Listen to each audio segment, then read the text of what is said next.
Hello, Superdean here, and welcome back to Five Nights at Freddy's, but a slightly different Five Nights at Freddy's video. Instead of me playing the game, this is old footage you may have seen before of me playing Five Nights at Freddy's, way back when the game I got it on first came out on Xbox. But me, Superwife, Lozza, and Dan, Lozza's husband, went to go watch Five Nights at Freddy's at the cinema, and it was really good. We had a good time.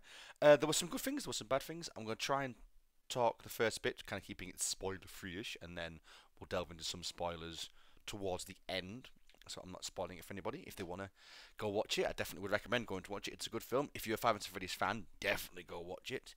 If you're more of a horror fan, I will say it wasn't a horror film per se in my eyes. People saying, "Oh, it's a horror film." It's more for me like a thriller. I've seen a few people say that as well, where they thought it wasn't. There were some very good jump scares. Don't get me wrong, but it wasn't really focused on that. It was focused more on the story and I guess, explain the lore to newcomers better in the Five Nights at Freddy's saga. But yeah, the actors, or who were the actors again? There was Josh Hutcherson, who was the main character as Mike. He was in Hunger Games and a few other films. That's what I know him from, Hunger Games.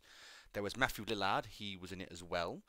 He was in Scream, and he was Shaggy in Scooby Doo. There was Elizabeth Laney, I think I'm saying that right, who was in it as well. She was in You and probably some other films too, but I know her from You, as me and Superwife love that on Netflix. And yeah, there was the child actor called Pippa Rubo, I think it was, who was Abby, the younger sister of main character Mike, who was really good as well. Again, it's always the kid actors I find in these horror kind of thriller movies. They always get really good actors for these people. Sometimes everyone was really good in it. There were some good cameos from other people, which we'll get into in a bit, who I didn't recognise personally, but I got pointed at. We know them. Like, oh, okay, good. And there was a lot of good Easter eggs and little daft things there, not even from the games. All sorts of things tying in that Lozza had to explain to me, as she is the Five Nights at Freddy's expert.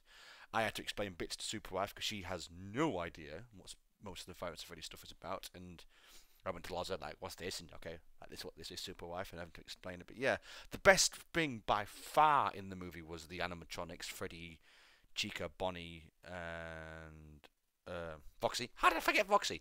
They were the best. They were made by Jim Henson's puppeteer, and the Muppets and all that, Sesame Street, all that. They were made by them, and it was just amazing how realistic they looked. I mean, I know it sounds silly, but they didn't do much. There was CGI from what I was told, but you couldn't tell when it was CGI and when it was.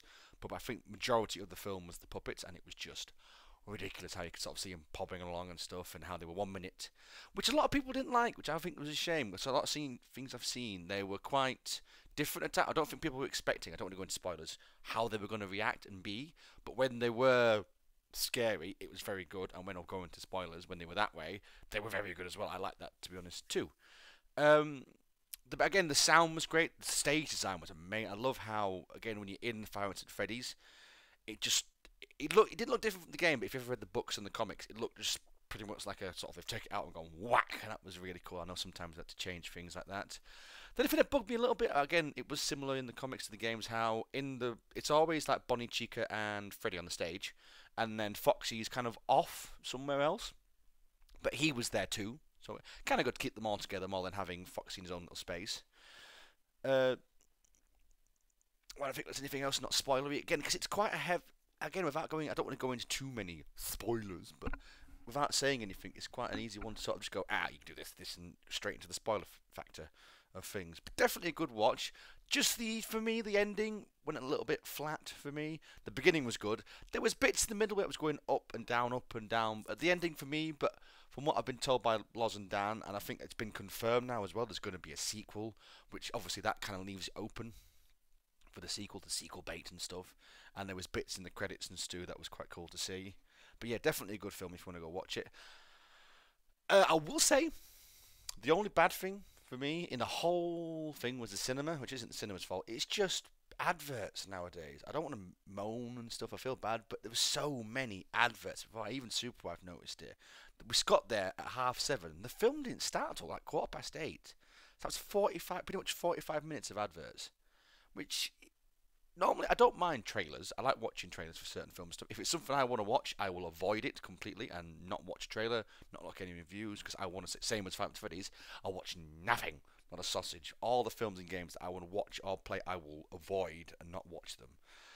But there was only like four movie trailers, credits, But it was just advert after advert after advert and stuff. And I know cinemas are struggling at the minute because people are streaming more now and stuff. But it's such a shame that they have to go that way. And it's kind of I see why people are less likely because streaming you can just sit down and watch it. For there like that, I mean, if you're late, I guess it's pretty handy. If you're running late, if the film starts at 7:30, you don't get there till 10 to 8. You can still get in and watch the 7:30 one. But it's just like, really? I'd eaten all my food before the film had even started. Finished my drink. I was busted for a wee halfway through. Anyway, right. So yes, do go watch it. Very good film. If you are a Five Nights at Freddy's fan, yes. If you're not so much, maybe hang on till it comes out on a streaming. But I always say horror films are better in the cinema. Right. Spoiler time. So if you're not bothered about spoilers, leave. Or go watch the film, then come back and listen. But yeah, obviously, if you have seen it, it wasn't just Bonnie, Chica, Freddy, and Foxy as the animatronics. Golden Freddy was in too. And the main kind of element of the story was Mike, the main character. His brother had gotten kidnapped when he was younger and taken away and never came back. And he was trying to sort of use a dream theory, which apparently is in the comics and other bits and bobs, which I've not really. Again, I know about the games. I've read a couple of the comics. I do plan to try and get hold of all of them and expand my Five Nights at Freddy's lore knowledge and all that stuff. But that's going to be a while yet because it's Manny, which we don't have. But the only say of it was good seeing that again. There was the dream scene. It bugged me a little bit. I was, in a weird way, I kind of wanted to see a little bit of. It did happen a tiny bit because midway through the film, I'll explain first. In the game, obviously, you see where you're like trying to survive against the animatronics. You're surviving a Five Nights. You're watching the cameras. It happened a little bit with the main actor. Mike was doing it a couple of times. He saw them moving because his sister had to come with him because the babysitter didn't turn up, which I'll explain later. And he had to bring him, and then he saw them moving to the sister. He thought that she was being attacked by them, but actually they were all loving her. Again, explain later. But yeah, there is a bit in the middle where there's a crazy aunt trying to take the sister away because the sister has, she's a special. I'm not going to go into that. I'll probably say something wrong and put my foot in it. She has special needs, and she instead of speaking very much, she does a lot of drawings, which is the kind of the main thing in Five Nights at Freddy's because all the kids love to draw the animatronics, which I think is how Afton controls them. But I'm not going to get into that because I don't fully understand. Hopefully, if Loza watches this, she can completely correct me in the comments below and say, "Dean, it's this. Dean, it's that." And I will thank her very much because she is my Fazbear expert, or my kind of a horror expert. She knows much more about the horror games than I do. I just play them and get scared. She researches. But what was I up to? So yeah, the main story is he goes into his dream trying to figure out what happened because apparently even when you see anything, you get your memory remembers it all. It's always buried somewhere in your brain, but you just can't remember it, and the dreams help unlock it. And he kind of gets there and he sees all these 4 kids who represent Chica, Bonnie, Freddy, and Foxy. I'm probably not explaining this very well, but that was really cool. Again, child actors in it were great because you could see each one of them represented a part of Foxy, a part of Freddy, a part of Chica and stuff, and they're the ones who are trapped. If you know about the whole Private Freddy storyline, which is just a bit rah! They are the ones William locked in. That was one that I personally think the bad thing. It's not the bad thing for me, but you have the actor. What was his name? Was it Matthew Lillard, sorry, who was in it, and you could see if he's going to be in it, he's not going to be because he came introduced as a counsellor. Again, I didn't know, but apparently he was introduced as William Afton. As I said, I don't look at spoilers. I don't watch that kind of thing. But me watching the film, seeing him, knowing him, he's from Scream and other things, I know he wasn't just going to be a random character at the start. He was going to be tied in somewhere, and it does turn out he is William Afton, which is a bit like, I kind of get it. You needed him in there and stuff, and apparently his character is that he is tricking people to go there and trying to capture and basically kill people and kill kids. He's trying to find the perfect person to put in the next suit. So I kind of got that, but still it was a bit kind of like, it's a little bit too on the nose. You're going to see him and you're going to say, you're going to click, but obviously he was announced. If you watch the trailers and all that stuff, you knew he was there. But it was still good. He was very good in it. He was good as Springtrap as well at the end.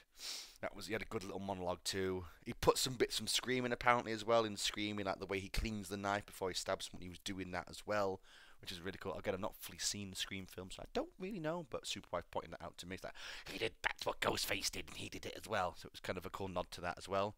There was a couple of cameos, a guy from Game Theory and another chap from another YouTuber who did Five Nights at Freddy's. Markiplier was meant to be in it, but apparently he couldn't, which was a shame. He was meant to be, I think, the first security guard. If Loza might correct me on that, but he couldn't do that because he's doing his own film.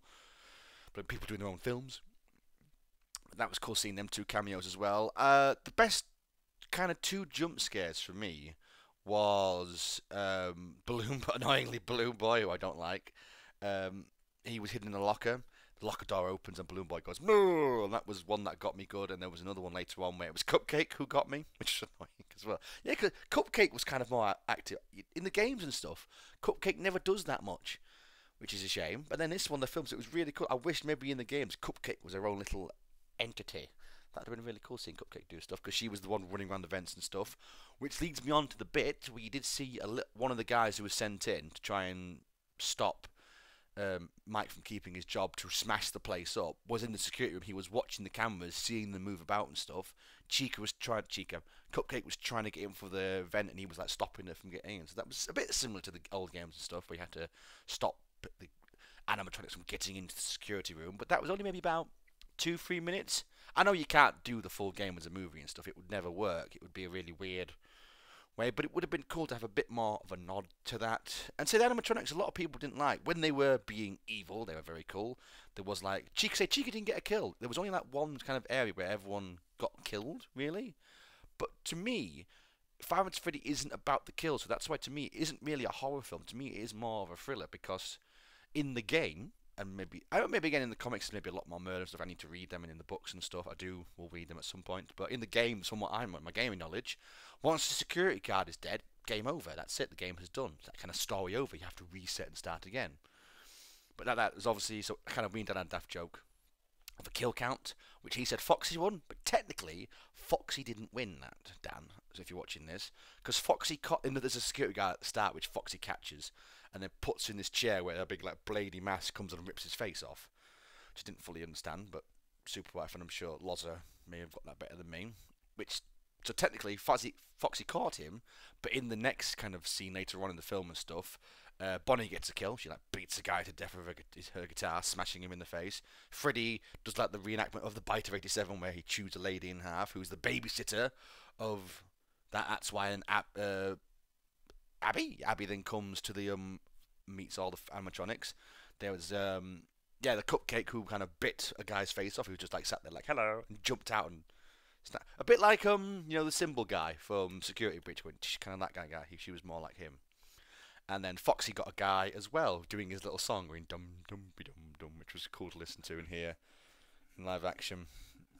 But yeah, the one thing people weren't keen on, which I was, they did kind of go more into the child side of the animatronics, which I genuinely loved. I thought it was so cool that obviously because they're all like evil kind of animatronics and monsters, which they were. You saw that. That's when the whole idea of William was taking over and stuff to control them and make them evil. But when Abby befriends them all, they built like a fort and stuff. They're just playing and stuff, and it was really cool to see that they were making them not more human, but they focused on, because in effect they are children. They are children's souls trapped in the animatronics, and they were playing. They built like a massive fort. They did it, and then Bonnie fell over. I love Bonnie. Bonnie's my favourite.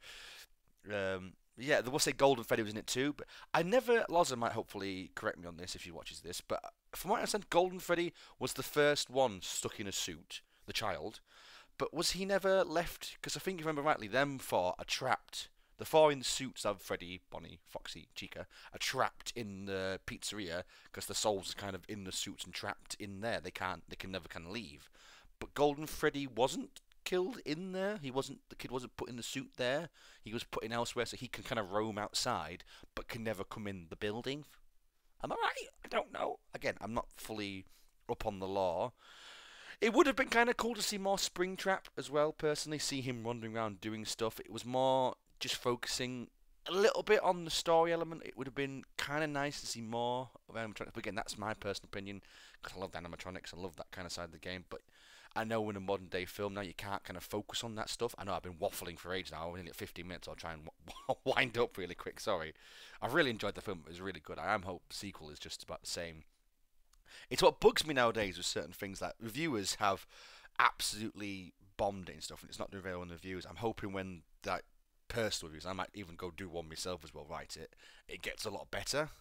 Because I just think I don't like critiquing things. I'm not very good at critiquing things. Personally, I think I can't go out there and make a movie. I'm an idiot on YouTube making daft video games and talking about them, which is absolutely fine for me. And then if you're there critically saying this, this, and this, you go do it. You go have a go and try and do better. But then, hey, that's a whole kettle of fish I'm not going to get into. But yeah, if you do get a chance, I would definitely recommend going to watch it.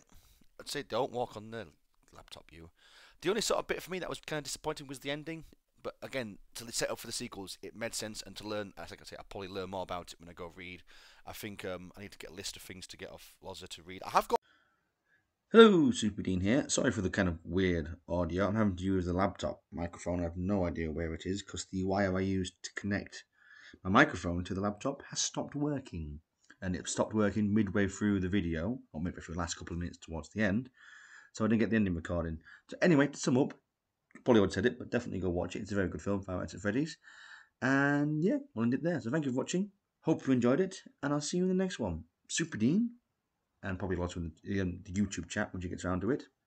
Out. Jump scare.